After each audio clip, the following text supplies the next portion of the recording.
Hello, and welcome to the Forum Review. Today, we'll be talking about a somewhat new film, Rocky IV, Rocky vs. Drago, the ultimate director's cut. So sit back, relax, grab your drinks, and let's talk about this movie. What's up, everyone, and welcome back to the Forum Review. This is Season 4, Episode 21, and I thank you all for tuning in once again. So this episode will be an analysis on the new director's cut of the fourth film in the Rocky series, now called Rocky IV, Rocky vs. Drago, the ultimate director's cut.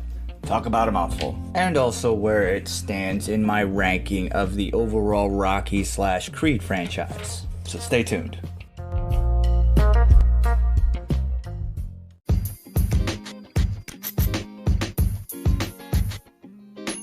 Have you ever thought about starting your own podcast? When I was trying to get this podcast off the ground, I had a lot of questions. Like, how do I record an episode? How do I get my show into all the apps that people like to listen on? How do I make money from my podcast? The answer to every single one of those questions is really simple. Anchor. Anchor is a one-stop shop for recording, hosting, and distributing my podcast. And best of all, it's absolutely 100% free and ridiculously easy to use. And now Anchor can match you with some great sponsors. That means you can get paid to podcast right away. In fact, that's exactly what I'm doing right now. So if you've always wanted to start a podcast and make money doing it, go to anchor.fm/start to join me and the diverse community of podcasters already using Anchor. Again, that's anchor.fm/start. And I can't wait to hear your podcast. Now, before I get into anything, I do want to preface this episode with a slight spoiler warning. The original film did come out in 1985, and honestly, in a nutshell, there's not much different about it. So if you have seen that version of the film, you more or less have seen this version. But I will say I will be going into a full analysis of the film, so there may be some spoilers. But as I always say, go see the film first, then come back and hear what I have to say about it. Or if you don't care about that, keep listening. Also, I know I talk about this at the end, but the data shows that most people don't listen to that part, so I want to talk about it here and reiterate the importance of leaving reviews on your favorite subscription services. I do read those because I do want to grow, because these episodes are really for all you listeners out there, and I want to keep this entertaining. So what do you want to hear? Do you want to hear games? Do you want to hear more of the 4K stuff? Do you want to hear me talk about a certain movie? If you want to come on and talk to me about something, if you want to debate, I'm always open to do stuff like that, so you can always reach out to me on social media. I always want to grow and improve, and just because something works doesn't mean that it cannot be improved. So if there's something that you want me to improve on, let me know, and I will grow as such. So let's get back to the movie at hand. So sit back, relax, grab your drinks, and let's talk about this movie.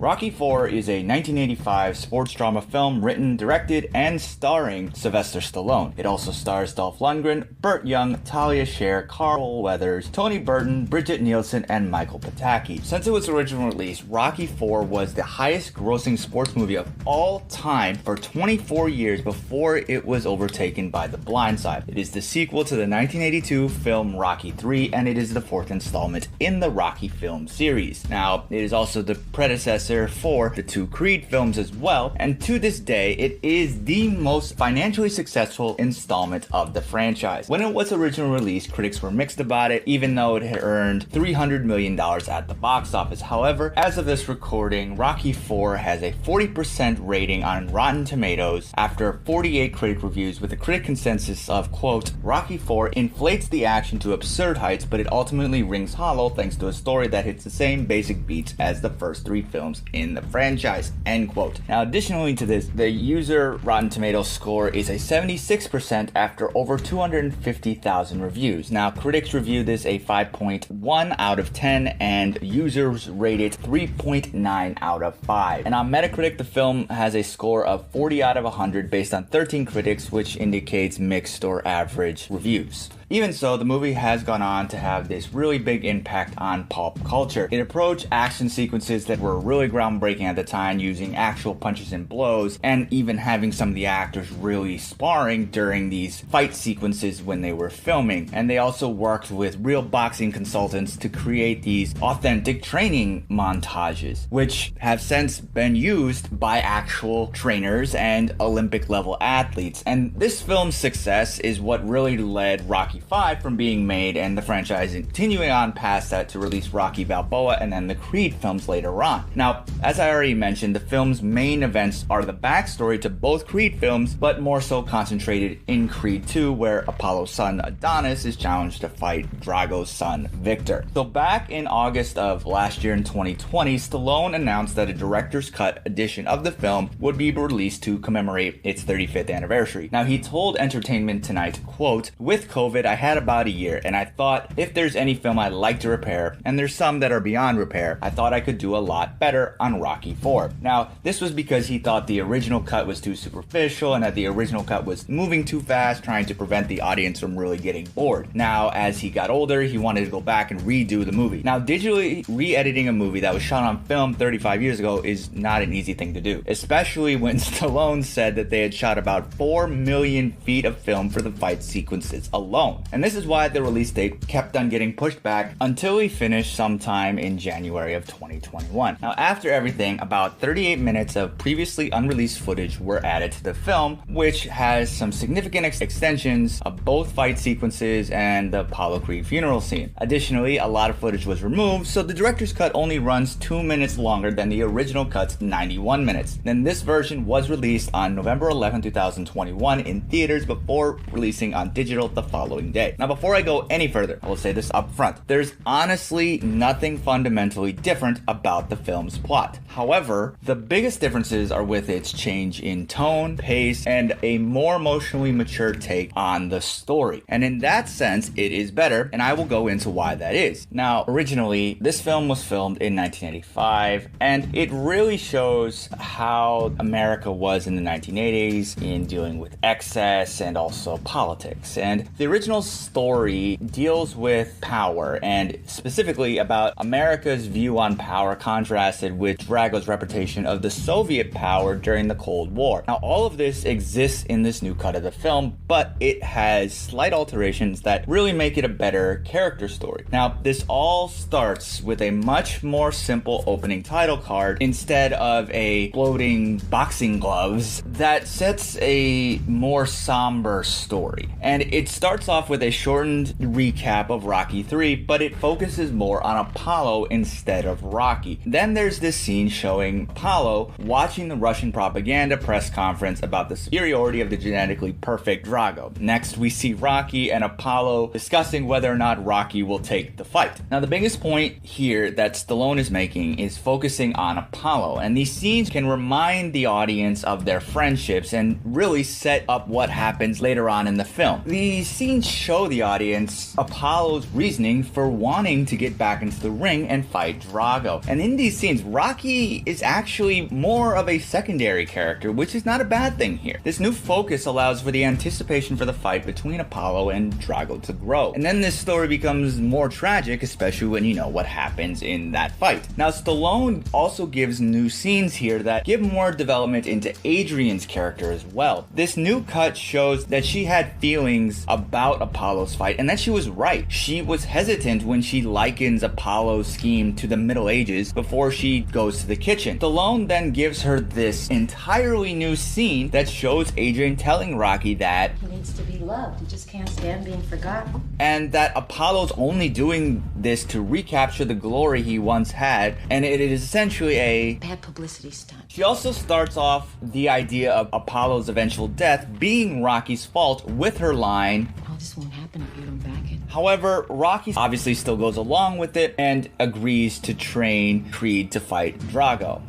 The next scene has Rocky and Apollo watching themselves fight, but it hits differently because of some of the dialogue cuts. The scene plays out the way it did, but Apollo's speech... See, we're born with a killer instinct that you can't just turn off and on like some radio.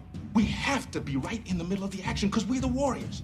And without some challenge, without some damn war to fight, then the water, you may as well be dead, Stallion. And this line of dialogue plays off later in the film. Stallone then changes up the press conference with Drago slightly differently, showing somewhat different bits of Apollo mocking Drago, who also gets more development. Now, in the prior cut of the film, Drago was silent during this entire scene. Now, in this cut, Stallone has him drink from a glass of water and states, "I did not come here to lose," and demonstrates that Drago takes Apollo's taunts and insults more personally than he did in the prior version of the film. Now, the tragic fight occurs fairly similar to the original cut, but again, it feels different because of the changes up to this point. However, one of the biggest differences is that Stallone reframes Rocky refusing to throw in the towel, since Apollo asked him not to, so that he drops it when Apollo hits the canvas for the final time. Now, Stallone also adds in a new line of dialogue where Rocky pleads with Creed to stop the fight, saying, "Don't do this to me."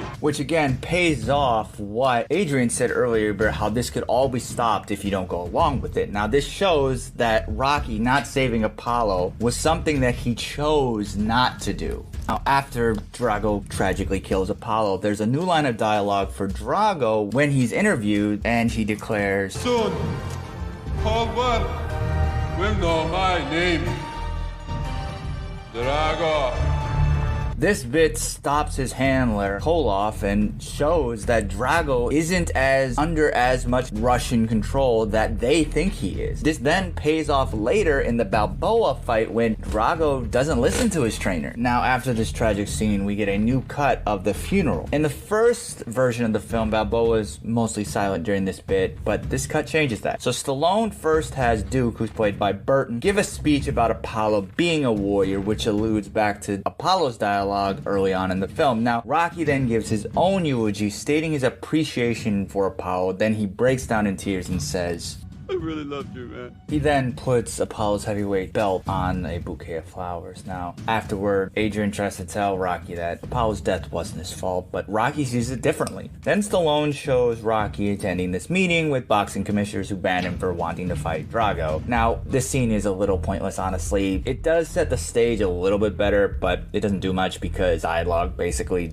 does the same thing in the following little bit. Now, Stallone adds another new scene where Adrian asks Rocky to stay, but he obviously leaves anyway. Now, this gives more emotion to their relationship than their parting and their feelings when she eventually arrives in Russia. Now, the scenes in Russia mostly play out the same, albeit some new comic relief from Paulie. The fight is mostly the same, but there's some minor additions. Now, when Rocky is knocked down in the first, there's a new inner monologue of Rocky telling himself to get up and don't be scared, and there's more dialogue between Drago and his team, who instruct him differently than how he's in fighting. And there's one new bit that shows one of the officials trying to stop the fight to help Drago by stating that Rocky is too hurt, and then Duke points to Drago and says he's hurt too. Now, another big difference is in the final victory speech. Now, in the first version, Rocky makes the crowd cheering for him the basis for his somewhat made fun of at this point speech of, "If I can change, and you can change, everybody can change." Now, the difference in this new cut of the film is that Stallone focuses back on Apollo. My best friend, he once said, "You can't change." He died. What I was trying to say is that if I can change. Now, one of the biggest cuts of the film was with the robot that was originally written in after Stallone had employed the machine to help entertain his son that has autism. Now, in that version of the film, it is given to Paulie as a gift by Rocky. Now, Robert Durnick, founder of International Robotics and the voice of the robot, said that Stallone cut all these scenes in the director's cut because he wanted to save money on royalty fees that were given to Durnick in the original. But who actually knows? Honestly, that bit is kind of cheesy, so I'm glad they cut that out. Now, another bit that Stallone lessened was the scenes with Nielsen playing Ludmilla, who is Ivan Drago's wife. Now, one of which is when she spoke for her husband at the press conferences and her encounter with Apollo Creed's wife before the tragic fight. While this removal was a little bit upsetting, it makes sense since Nielsen and Stallone were married in 85 and then divorced in 87. So it may be the reason that he did not want to have a lot of her in the film. There also is a slightly lessened amount of Rocky's son in the story. There are little bits here and there, but the film seemingly takes away their relationship. This may be due because their relationship is more delved into in Rocky 5 and also Rocky Balboa. Having said that, the amount that's in there does show a relationship with the son. However, it's more of a learning moment in the film. And in the end as well, Stallone changes the musical ending. In the first version, he uses Hearts on Fire, which is the main montage song that is used, but here he uses Survivor's Eye of the Tiger, which again ties in with Apollo's words from Rocky 3. Now, in this moment, Stallone also shows Rocky going over to the defeated Drago and showing him respect, and vice versa before Rocky leaves the ring. Now, this allows for the emotion of this ending to be more deserved and set up for Rocky 5 and eventually Creed, and then Creed 2. Now, overall, this new film gives more time with Apollo, Adrian, Rocky, and Drago, and while the robot is removed and characters such as Ludmilla and also Robert have these lessened roles, the film provides a better character-driven story. Now, director's cuts in general should be done if the directors wants them. However, they do not always equal better stories. Sometimes this will make a better film, such as with Blade Runner, Superman 2, Kingdom of Heaven, or even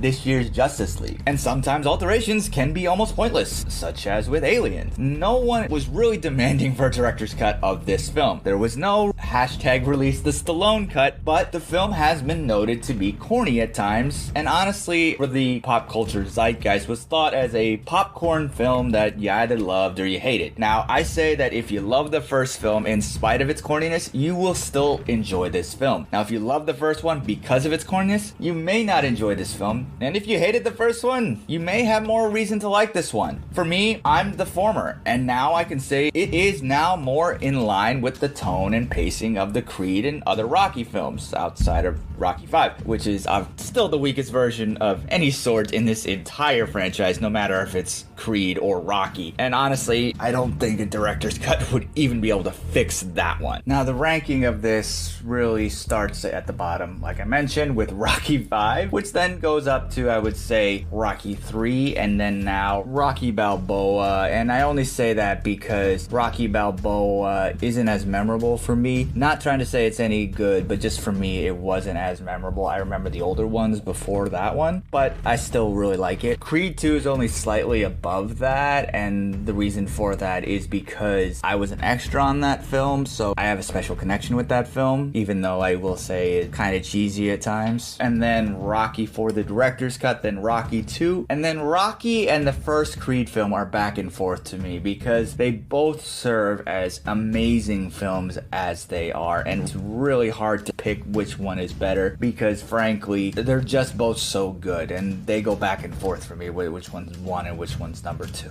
Now, what do you think of this cut, and where does it place in the Rocky Creed franchise to you? Let me know. Hit me up on social media. The Formal Review is on Facebook, Twitter, and the Gram, and also YouTube. The handle's all the same. It's at The Formal Review. And for anyone who has supported me on a financial basis, I thank you very much for supporting me in that way. For anyone who wants to support, you can go to anchor.fm/Formal Review and click support this podcast, and any donation is appreciated. Thank you all again for tuning in. And until next time, wash your hands, get vaccinated, or if not, wear a mask. And I'll see you at the movies. Thanks for tuning in to another episode of The Formal Review. Cheers, and we'll see you next time.